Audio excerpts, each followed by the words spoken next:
Okey, jadi untuk eksperimen 3 kita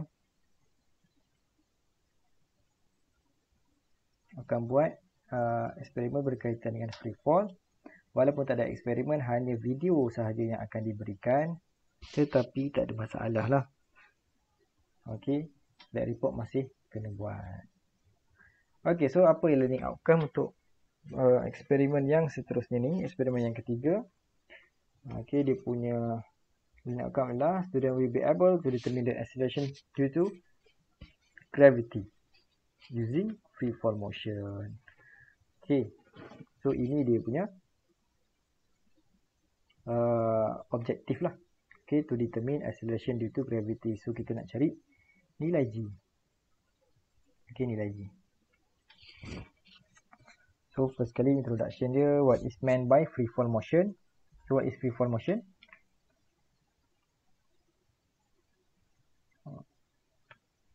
Freefall motion is the motion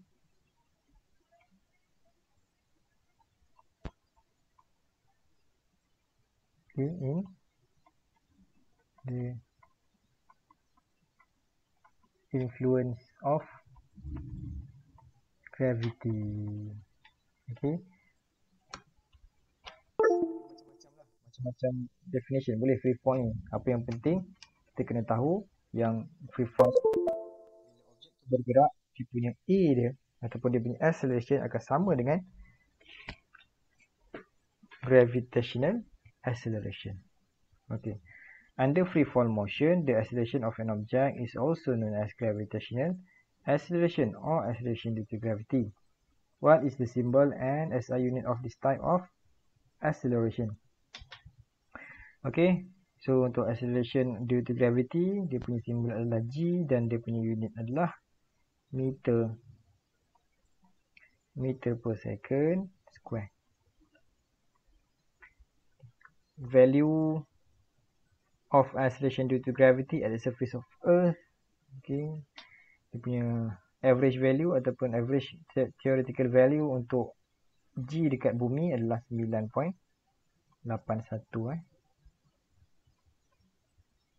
State the law applied in this experiment. So ada satu law yang bila kita free fall ni, okay, ada satu kita panggil satu principle lah, iaitu principle of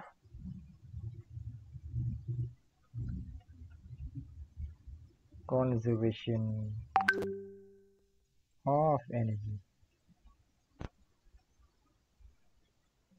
Okay, so ini law yang ada dalam free fall motion. Okay, free fall motion, principle of conservation of energy. So what is principle of conservation of energy? Dia adalah dia bagi tahu energy cannot be created or destroyed. Okay, tak boleh dicipta, tak boleh dimusnahkan. So energy ni dia jadi apa? Dia hanya akan berubah. Dia akan convert daripada satu energy ke energy yang lain. Dalam case free fall motion, okay, kalau satu objek tu dia jatuh daripada atas ke bawah, jadi energi yang terlibat adalah potential gravitational potential energy. Okay, potential energy dia convert kepada kinetic energy. Okay, daripada atas dia turun ke bawah, height dia berkurang tapi speed dia bertambah. Okay, height berkurang, gravitational berkurang, kinetic bertambah sebab velocity semakin bertambah. Jadi itulah prinsipal yang ada dalam free fall motion. Okay, kita tengok pula eksperimen. Okay, macam mana eksperimen free fall motion yang dilaksanakan. So kita tengok dekat lab report sikit, lab manual. Okay, bagaimana kita punya eksperimen dilaksanakan.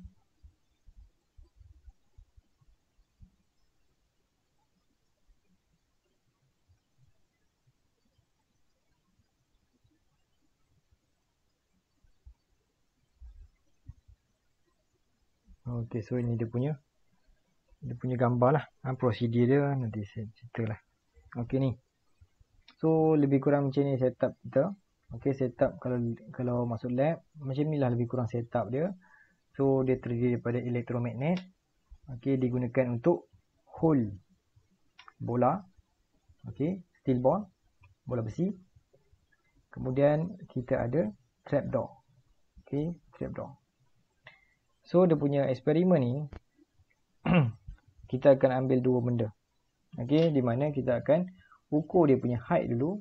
So height tu kita kira sebagai dia punya manipulated variable.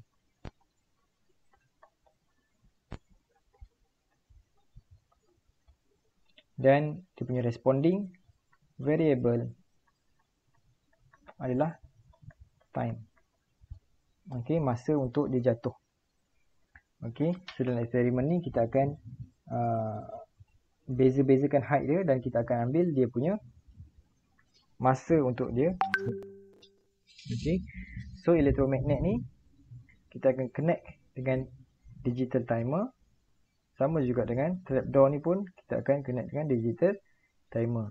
Jadi timer ni akan bermula bila steel ball ni jatuh, dan bila dia terkena kat trapdoor, timer ni akan berhenti. Dia macam tu je lah. Macam tu sahaja.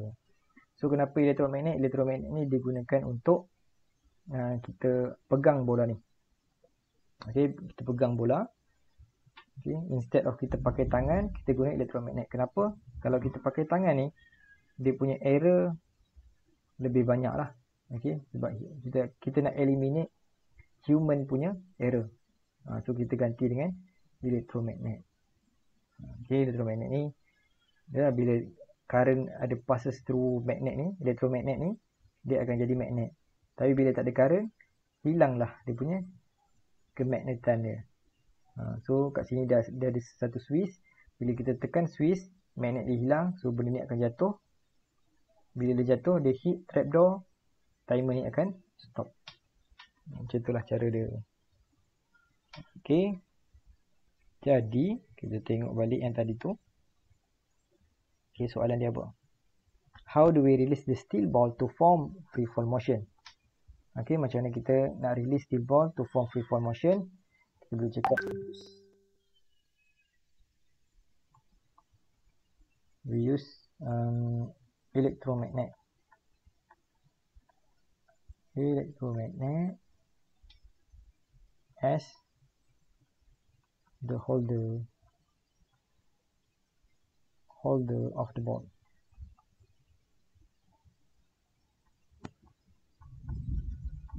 That will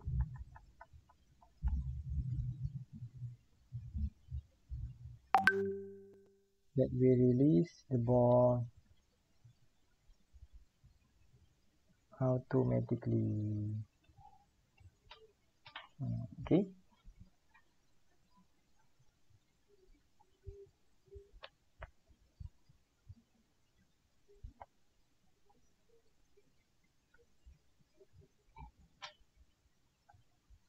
Okay, nombor 6, state the measurement apparatus involved. Okay, so measurement apparatus adalah alat pengukur. Kita nak ukur dua benda sahaja, iaitu height dan juga time. Jadi untuk height, kita akan ukur menggunakan meter rule sahaja. Dan untuk time, kita akan gunakan digital timer.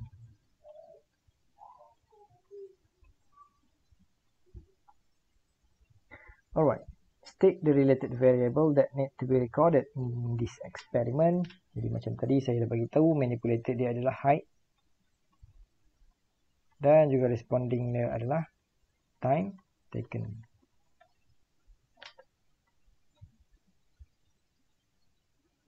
Okay, construct the table to record the related values for free fall experiment. So untuk table ni, bila kita nak construct table, okay, untuk diletakkan dalam lab report, ingat table kita, dia tak semestinya hanya ada manipulated dan responding. Ini wajib ada. Dua ni memang kena ada. Okay, selain daripada tu, macam mana kita nak tahu apa lagi yang perlu ada dalam table? Kita tengok dia punya prosedur. Kita tengok dia punya prosedur bahagian graf.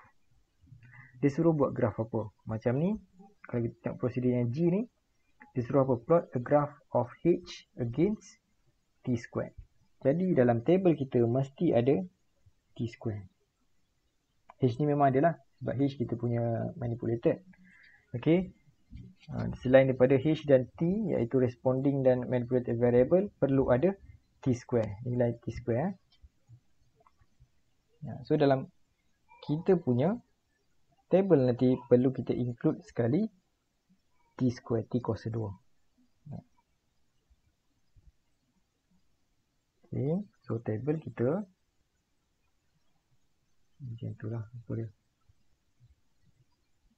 Okay. First kita ada height, dia punya manipulated standard lah. Kemudian kita ada time. Dan bila kita ambil benda-benda macam ni kan, ke eksperimen-eksperimen yang melibatkan masa ni, selalunya kita akan ambil lebih daripada satu dia punya masa. Okay, so T1, T2. Lepas tu bila kita dah ambil dua bacaan, kita mesti cari dia punya T average. Dan daripada T average tu kita akan squarekan dia. Macam itulah dia kita punya table.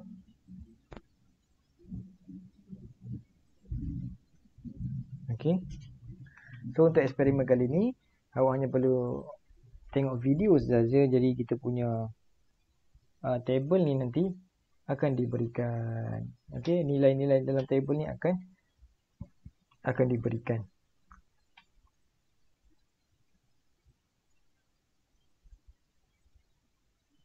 Okay, untuk data analysis, write the equation related to the experiment in order to determine the acceleration due to gravity. Okay, write the equation related to the experiment. Jadi kat sini kita boleh tengok dia punya lab manual sekali lagi.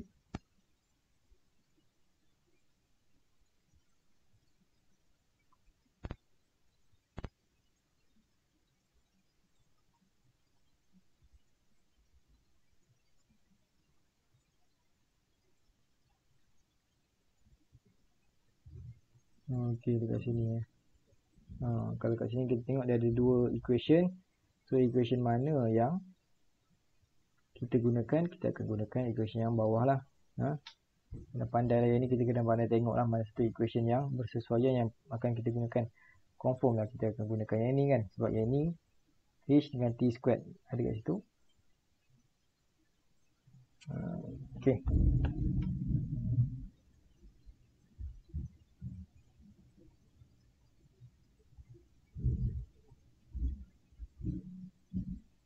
Okay, so kat sini H equal to half GT square.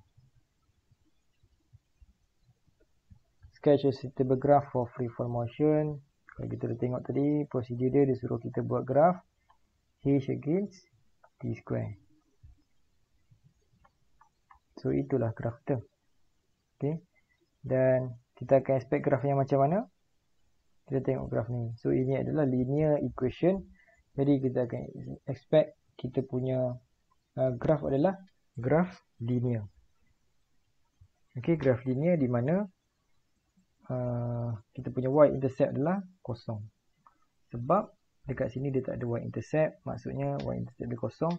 Jadi kita punya graph sepatutnya beginilah rupa dia. Tetapi bila kita buat eksperimen, kita punya graph tak semestinya kena kosong lah. Dia kena bersesuaian dengan kita punya data. Okay, how the acceleration due to gravity can be determined from the graph. Jadi ini graph kita. So kita nak cari G. Okay, kalau kita ambil equation ni tadi, H sama dengan half GT square. Okay, nak cari G ni mesti kita tengok kat sini ada G kan. Tapi kita tak boleh letak H dengan T square berapa nilai. Jadi apa yang kita akan buat, kita akan plot graph dan kita akan cari dia punya gradient. Okay, so kalau kita compare, let's see, so Y kita adalah H, X kita adalah T square. So gradient kita is equal to 1/2 G. Okay. Okay, jadi kita punya G sama dengan 2M Okey.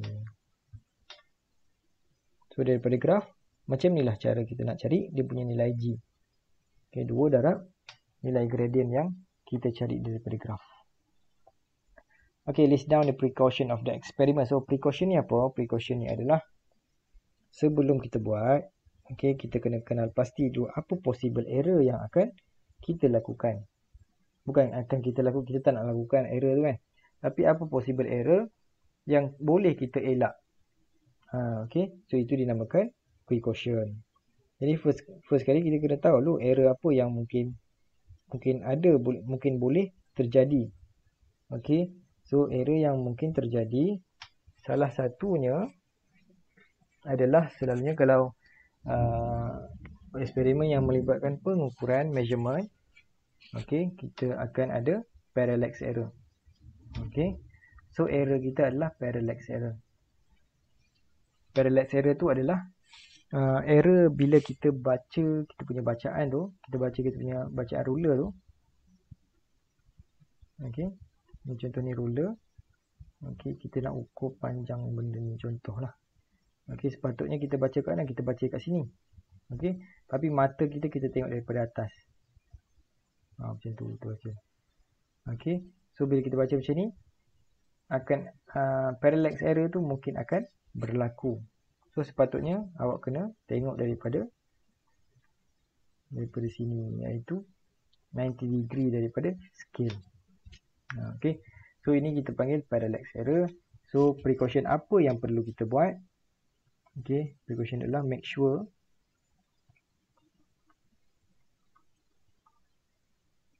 our eyes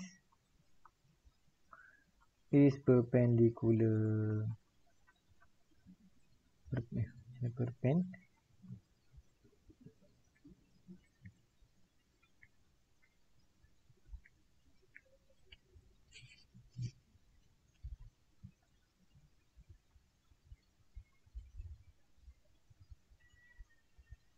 To the scale. Okay, during measurement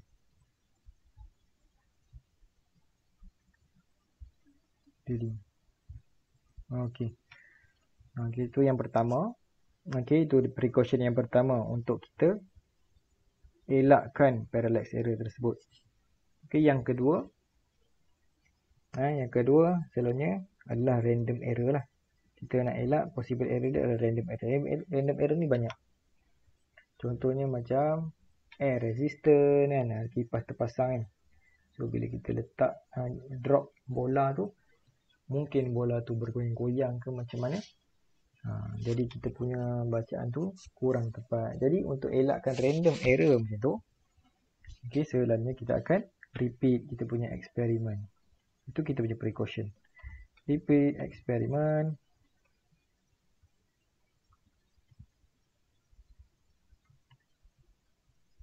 twice or more. Okay. Saya bagi contoh dua je lah. Dua contoh saja precaution. Tapi dia tak semestinya dua je. Dia bergantung kepada eksperimen apa yang kita buat. Okay. Tapi saya bagi tahu dua sebab dua ni saya rasa dia adalah general precaution yang boleh di-apply dekat mana-mana eksperimen. Okay. Okay, rasanya itu saja untuk pre-lab ketiga. So, minggu depan awak akan buat lab report untuk eksperimen 3. Sebelum awak buat, nanti saya akan bagi format macam mana nak buat, apa yang perlu ada dalam lab report. Dan video, awak tengok dulu video kalau ada, nanti dekat dalam physics board kot. Okay, cuma format kali ni. Okay, kalau kita tengok format, dia ada. Kalau untuk eksperimen 1 dan 2, yang format yang saya bagi tu, itu hanyalah, saya tunjuk dulu. Tunjuk sikit apa yang perlu ada dalam format ni.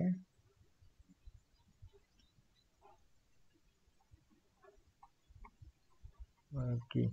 So sepatutnya dalam lab report ni. Padam ni.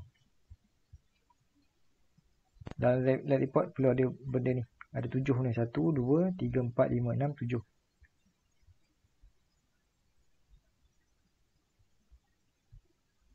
Okey. 7. Objektif teori. Untuk eksperimen 1 dan 2 saya hanya bagi objektif dan juga observation sahaja. Okey, objektif dan observation. Kenapa tak ada yang lain? Sebab discussion, conclusion ni, sebab benda tu macam bukan eksperimen. Benda tu just macam cara-cara nak buat graf saja. Jadi dia bukanlah eksperimen sangat. Okey, kali ni untuk eksperimen 3 dan seterusnya dia lebih kepada eksperimen. Jadi bila eksperimen ni, saya expect dalam lab report semua benda kena ada lah. Okey. Cuma dalam lab report pun walaupun ada semua ni, okey, teori sampai prosedur ni, okey, saya tak suruh buat lah. Okey, sebab apa? Teori, apparatus, prosedur benda ni ada dalam lab manual dan awak kena salin saja dan saya tak suka orang salin-salin ni. Okey. So tak payah buat. Okay. So nanti ada objektif, observation, discussion dan conclusion sahaja. Okey. So observation tu yang tu lah, graph, calculation, semua tu observation lah, data tabulation. Okey, itu adalah observation. Sekarang saya bagi tahu sikit discussion. Dalam discussion ni kena ada apa? Okey, yang first kali dia kena ada yang ni. Give comment about experimental result by comparing it with the standard value. So untuk kita punya lab report tak perlulah kita nak bagi komen panjang-panjang sangat. Okey. So dalam bab ni, untuk part yang ni, okey, awak perlu buat hanya state awak punya result. Kemudian bagi tahu percentage of different dan juga percentage of uncertainty. Okey, cukup bagi tahu dua ni saja. Sebab dua ni menunjukkan berapakah ketepatan ataupun berapa hampir awak punya result dengan theoretical value punya result lah. Okey, percentage of difference ni sekiranya awak punya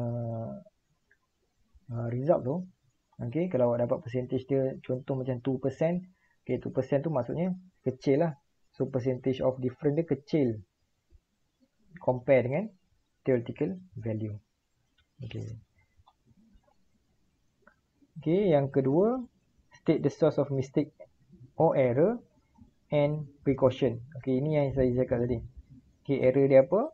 Parallax error. Precaution dia adalah make sure eyes is perpendicular to the scale. So itu error dan precaution. Yang ni mesti ada 3 error, 3 precaution.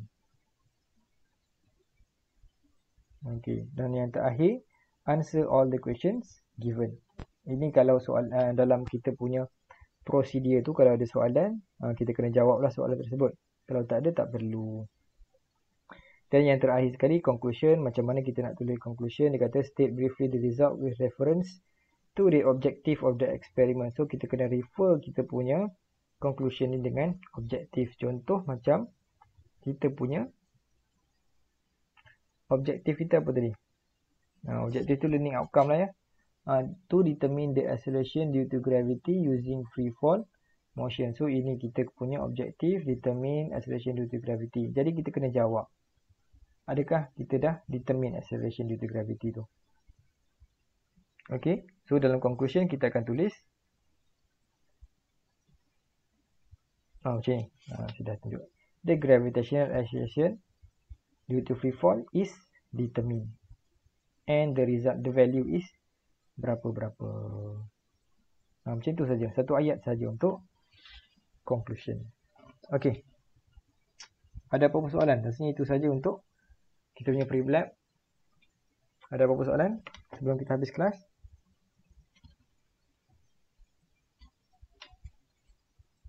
Kelas, ada lagi orang? Tak ada rasanya. Tak ada. Okey, so kalau tak ada, rasanya itu saja untuk kelas pada hari ini. Jumpa lagi pada minggu hadapan. Terima kasih. Terima kasih. Thank you, sir. Thank you, sir. Terima kasih. Yes, sir.